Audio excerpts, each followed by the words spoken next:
Old friend Joe Flacco is playing well, but the Jets may have the formula to stop him. We'll discuss today on Locked On Jets. You are Locked On Jets, your daily New York Jets podcast. Part of the Locked On Podcast Network, your team every day.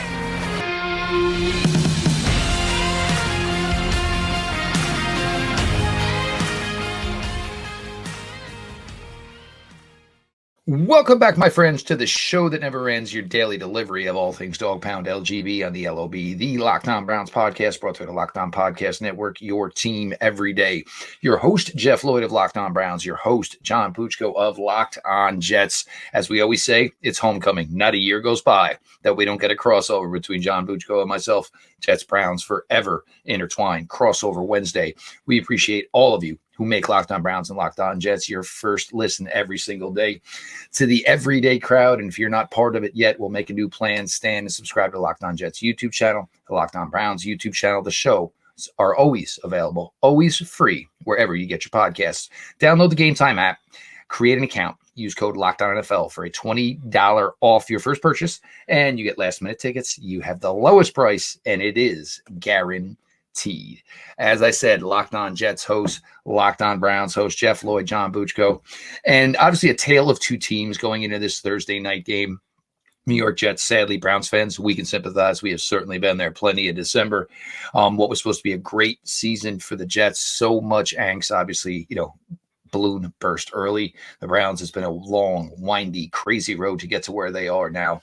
But John, the one thing that I have become very impressed with this Jets team, and look, normally you get a lot of dissension in the ranks late in the year. You get a lot of guys, Browns, Jadeveon Clowney type last year, where maybe guys just hey, I'm saying, just trying to pull on the plug. But this defense and whatever they put out there, look, these guys give effort week in, week out. Whoever goes into those helmets and goes into those jerseys. Yeah, you're absolutely right. This is a good defense. This is a top 10 defense. A wasted defense, sadly. It really is, and that's what's different. You mentioned Browns fans can sympathize. Jets fans are used to having a disappointing season. They've had good defenses in bad years before. Rex Ryan always ran a good defense. They had some decent defenses under Todd Bowles and Greg Williams. I don't think they really have had a defense like this, though. I mean, whenever they've been a bad team, it's maybe like a middle-of-the-pack defense. But this is like a top 10 defense, borderline top 5. Maybe not as good as what you guys have in Cleveland. It's also a complete unit. I think the safeties are a little shaky, but outside of that, lots of good players, a very deep defensive line group led by Quinn and Williams. One of the top corner trios in the league. Sauce Gardner gets all the headlines, but DJ Reed, as good of a number 2 corner as there is in the NFL, and Michael Carter II, a third-year guy who's really stepped in and shined as the slot corner. And then linebacker, which was supposed to be like one of the weak points of the team this season. They, of course, have the veteran C.J. Mosley, who's always very solid, but he's kind of having a rejuvenation season. He's been good for the Jets the last couple of years. 2021, 2022, I don't think he was quite the player he was in Baltimore. This year, he's kind of channeled that guy who was the perennial Pro Bowler with the Ravens. And Quincy Williams has been a breakout player, a real sideline to sideline kind of guy, hits hard. Last couple of years, he's had big games, he's had big moments, but he's a guy who's played out of control. And sometimes him playing out of control led him to make a big hit for a 3-yard loss, but he was also as prone to running himself out of plays. This year, he's figured out how to channel his aggression more, and he's just making big plays. He's not making as many mistakes. The difference is the offense. I mean, the offense, I've seen a lot of bad Jets offenses. I'm not sure I've ever seen one quite that struggled to this extent, where, they go, I think it was something like 8 games without scoring more than 1 touchdown on offense in a game. I mean, it's unbelievable because this has been, this is a team that, despite their record, the record's okay. It's 6-9. It's not good, but it's not awful. This is a team that had, heading into last weekend against the second worst point differential in the conference. It had the fundamentals of one of the worst teams in the NFL, and that's with a defense that's really good and a special teams unit that's really good. That's the extent to which this offense has dragged the Jets down. And I know you guys in Cleveland have an excellent defense yourself, and fortunately you've gotten a little bit more out of the offense with a guy in Joe Flacco who's been with the Jets, most of the last 3 years. There was a little stretch in Philadelphia in the year 2021. He's been their primary backup. In fact, when these teams played last year, it was Flacco who was the starting quarterback for the Jets in a game Jets fans love to remember. I'm sure Browns fans would love to forget. I mean, how about this Joe Flacco rejuvenation in Cleveland, Jeff? This has been by far a crazy season. And this is the thing, and obviously the Locked On Browns everydayers know.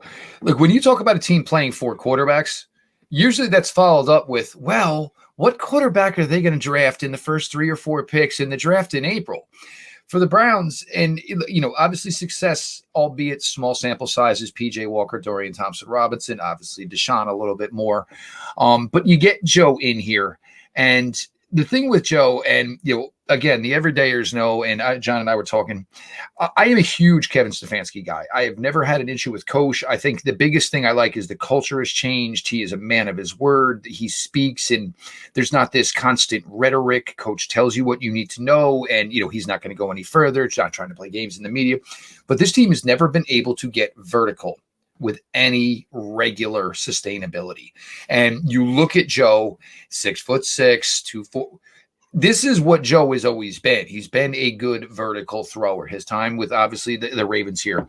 And this is now opened up. And now you're looking at film, and look, Deshaun was able to get vertical a little bit, not consistently as Joe has through this 4-game stretch. But it's one thing that always felt like the Browns were playing arena league ball on the offensive side of the ball. They just couldn't attack every part of it. But now you're seeing it with Marquise Goodwin. Amari Cooper last week needed 15 yards to become the first Cleveland Browns wide receiver ever to have back-to-back 1,000-yard seasons. Obviously, that was not the record. That was on Amari Cooper's mind. Amari Cooper went for 265 and broke the Cleveland Browns single-game receiving record. So this is just something that we're not familiar with. But it's really bought like a B12 shot into this team. Yes, winning will do it, of course, going 3-1, winning 3 in a row. But the fact that they have this guy in here now who becomes the 4th QB. So, I mean, the Browns have a Mount Rushmore of QBs for just this season, for God's sakes. But Joe comes in here, and it's not like he's a guy who never had a chance and he's playing well. It's not like it's the rookie DTR. You getting all this and him playing well now, but you're also getting a guy who knows where this team is headed, has been there before. Obviously I'll say that asterisk wise, of course, Browns presumed, obviously, hopefully to go to the playoffs here. But you get this guy to come in, play this well. And the fact that, he is ready for a playoff run. He is somebody now that all of a sudden these guys can lean on, can go to, and you get a lot out of it. It's really, really been a great run here for a guy that's going to be 39 in the beginning of January, playing at a Thursday night game. May not be the best idea, but the Browns are going to have to take what they can get. Browns, Jets, Thursday night. Of course, everybody, no, it's not Peacock this time. It's Prime this time. Look, if you guys are confused as I am, I get it. But also, if you need to check it out, there's still plenty of great seats available. Check out the Gametime app. We got a little bit more from Gametime coming as well. Jeff Lloyd, John Buchko. We're going to get into some of the big matchups here, and there's a couple that I'm going to like. I'm sure there's a couple John's looking for as well. Your latest Locked On Browns continues.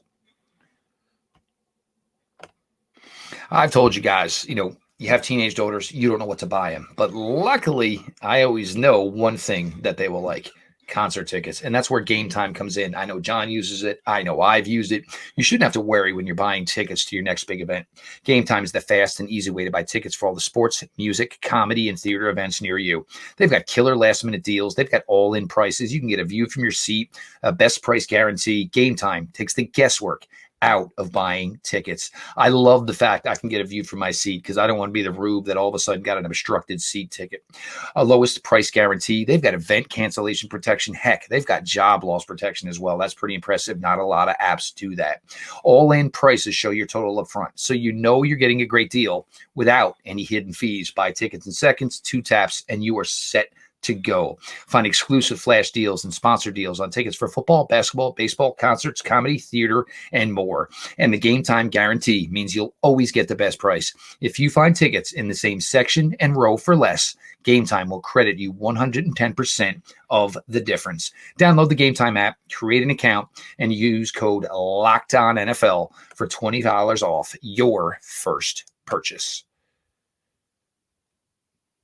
We continue on here. Jeff Lloyd, John Buchko, crossover Wednesday on the Locked On Podcast Network. Locked On Jets, Locked On Browns, kicking off Thursday night football on Prime. Make sure you check your apps. I know you guys are getting a little hooey with it. I'm getting with it that way. I know John's getting it that way.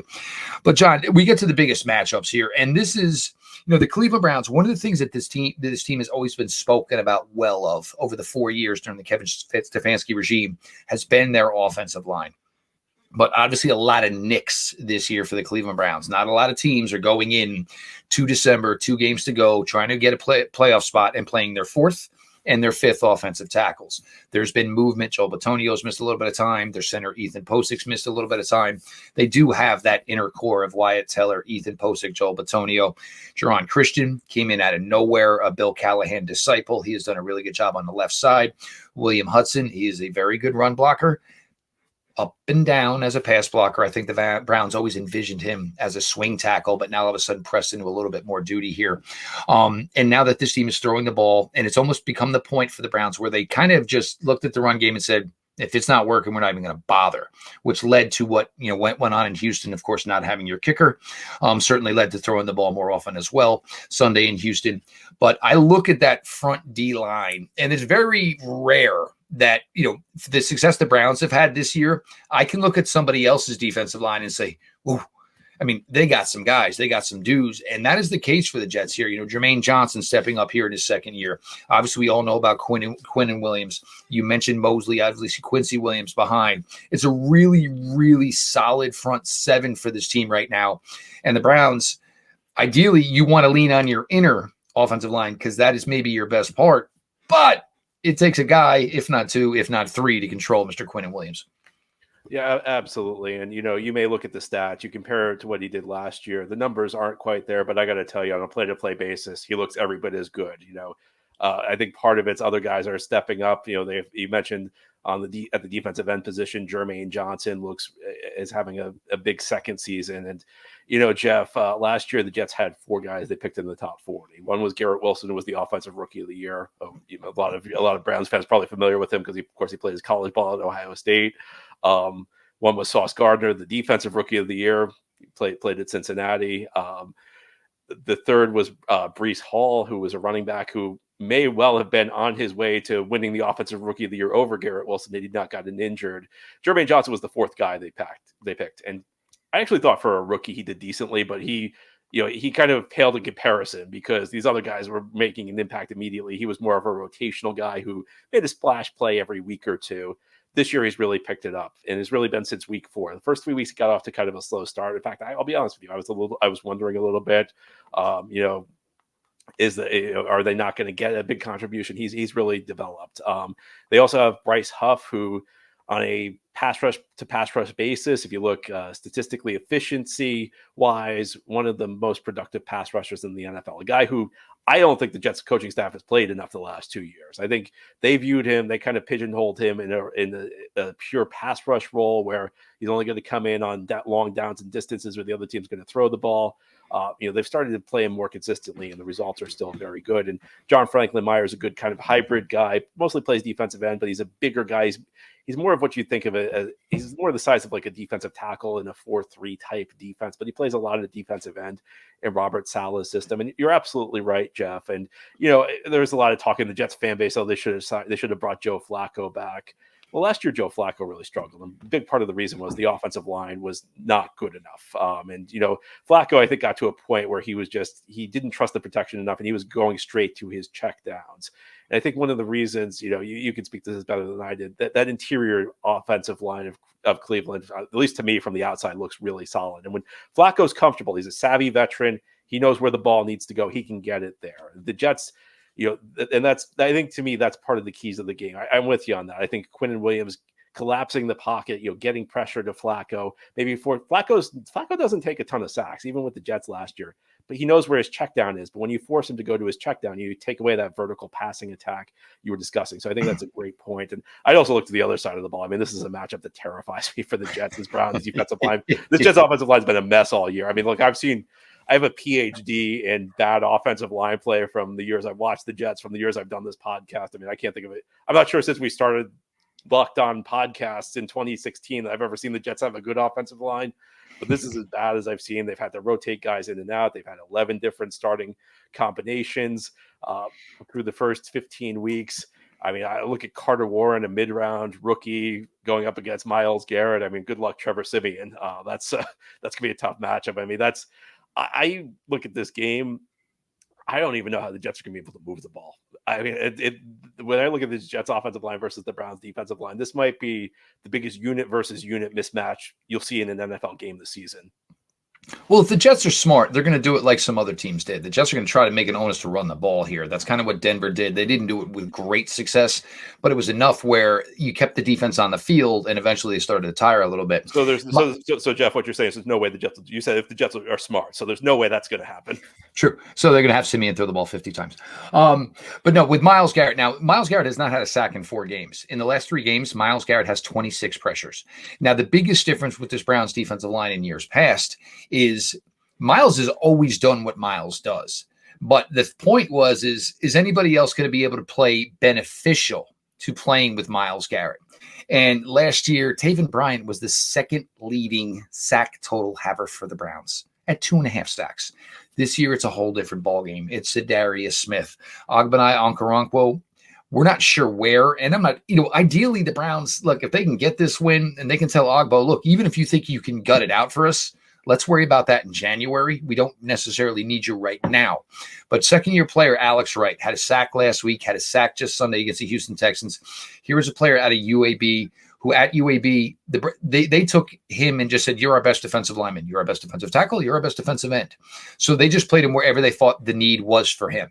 Well, that's become very beneficial for the Browns because the Browns like a base end who has sound skill. You're going to do the assignment. You better make sure you are setting the edge. But now Alex Wright, as he's gotten comfortable and has succeeded by, doing what the scheme asks him to do, that gets you reps now, obviously, in third down. Alex Wright has been the guy that's kind of kicked in for Maurice Hurst, who obviously is out for the season with his pectoral. And now you get a game, second-year player, back-to-back weeks with sacks. Zadarius Smith, it was a real lack of contribution early. But over his last 3 games, he's got 3 sacks. So with Myles out there and all the attention, that was always the thing, though, is nobody else could kind of pick up the scraps. There's guys picking up the scraps right now. There is no question about that. And it certainly gets aided. You talked about the Jets cornerback group, the Browns cornerback group, Denzel Ward, Morton Emerson, Greg Newsome. They're all different. Denzel is a really solid man-to-man guy on the outside. Martin brings length, plays with a little more velocity, a little more ferociousness to his game. So he's a nice, and then there's Greg Newsome who can play outside, can play inside. We heard all this time, all these things about maybe Greg Newsome didn't want to play the slot. Once your team's 10-5, all those guys want to do is be on the field. They don't necessarily care where they're playing. Your team's winning. They want on the field. They want reps. Greg Newsome's all of a sudden basically the Pied Piper of Cleveland to this point. One other interesting that could be good for the Browns is Juan Thornhill finally doing something in practice here. The Browns focused on 3 safeties early in the season: Juan Thornhill, Grant Delpit, Rodney McLeod. It was a great rotation. Over the last couple of weeks, it has been Ronnie Hickman, undrafted free agent, second-year undrafted free agent DeAnthony Bell, both of whom have played extremely well up to this point, thinking about the players they are. Duron Harmon, savvy veteran. John, I'm sure you've done a lot of Duron Harmon coverage over the year. First interception as a Cleveland Brown last week. Sunday against the Houston Texans. So there are a lot of players in this game. The Jets are not going to go quietly. The Browns better be ready to go. We're going to get some keys to victory here. Obviously a little early for predictions, although I think John has pretty much given you all his, but we're going to continue on here. Your latest Locked On Browns, Locked On Jets crossover Wednesday. PrizePicks is the largest daily fantasy sports platform in North America. We are the easiest and most exciting way to play DFS. It's just you against the numbers. Instead of battling thousands of other players, including pros and sharks, you pick more than or less than on a 2 to 6 player stat projection, and you can watch the winnings roll in. If you want to play alongside some of PrizePicks' favorite players like rapper Meek Mill and comedian Andrew Schultz, you can now find community plays under the promos tab of the app to view entries from some of the biggest names in the PrizePicks community each and every week. PrizePicks even offers a reboot policy so that your entries stay in play even if one of your players gets injured. For football and basketball games, if you have a player who exits the game in the first half and does not return in the second, that player is rebooted. PrizePicks is the only daily fantasy sports platform with injury insurance. players and stats. Look, I'll give you my PrizePicks lineup. We actually hit on it really well last week. We actually hit on 5 of 5 last week. So I will give you your Browns PrizePicks lineup later on in the week. But you can go to prizepicks.com/LockedOnNFL. Use the code LockedOnNFL for a first deposit match up to $100. Again, go to prizepicks.com/LockedOnNFL. Use code LockedOnNFL for a first deposit match up to $100. Crossover Wednesday, Locked On Jets, Locked On Browns, John Buchko. Of course, Jeff Lloyd. We appreciate everybody who makes Locked On Jets and Locked On Browns their first listen. If you're not part of the everyday crowd, well, again, you need to subscribe to Locked On Jets YouTube channel, Locked On Browns YouTube channel. Shows are always available, always free, wherever you get your podcasts. John, we try to go path to victory here, and give me something, John. Give me something, because obviously I know it's a tough spot here. Obviously your team's tired. It's beat up. It's playing out the string. A Thursday night game this late in the season is nobody's cup of tea. But Browns are going to have most likely they're going to have a new kicker. They're most likely going to have a new punter. Team's been really, really hot. There's always possibility of a letdown in some area, some way. I'd be surprised if the Browns had a letdown. I mean, like you said, there's so much on the line in this one for them in this one. And I mean, the Jets are just a couple weeks removed from surprising the Houston Texans. So I think that's a pretty easy way to motivate your team if you're Kevin Stefanski. I think that this is the path to victory for the Jets. First of all, you mentioned the Browns maybe have some question marks on special teams. Jets special teams have been really good all year long, and we all know if the game is close, sometimes it comes down to a kick here or there. The Jets won as badly as the Jets handled the second half against Washington. I mean, they blew a 20-point lead. They were on the verge of losing the game. They won it because Greg Zuerlein hit a 54-yard field goal. He's been excellent all season. Thomas Morstead, their punter, has been really good. The Jets have had an excellent special teams unit. And again, this goes back to how bad their offense is, because I've already praised the defense. On the other side of the ball, a lot of it comes down to making Joe Flacco uncomfortable. And Flacco's not a guy that makes a ton of mistakes. But I think if the Jets are going to win, this is going to have to be an ugly football game. It's going to have to be a game that's, maybe neither team reaches 10. Maybe it's like a 9-6 kind of game. It's going to have to be a field goal battle. And the one thing, again, we saw last year with Flacco is when he's not comfortable with his protection, he's going to check it down. He's not going to make a dumb mistake. He's not going to make a dumb throw. He actually is pretty good at avoiding sacks for a guy who doesn't have mobility. But if even if you get him uncomfortable, sometimes he just starts predetermining the checkdowns. And I think that's something the Jets will try and get him back to. I think the Jets will need a non-defensive score in this game. Whether it's a touchdown, whether that's the defense, I just mentioned maybe it's a 9-6 game, but maybe it's the defense, getting a turnover deep in Browns territory that sets up a field goal. I think the Jets also may need to maybe steal a possession at some point in this game. Maybe it's a fake punt. They tried one a couple weeks ago against Miami. It didn't work, but maybe a surprise onside kick.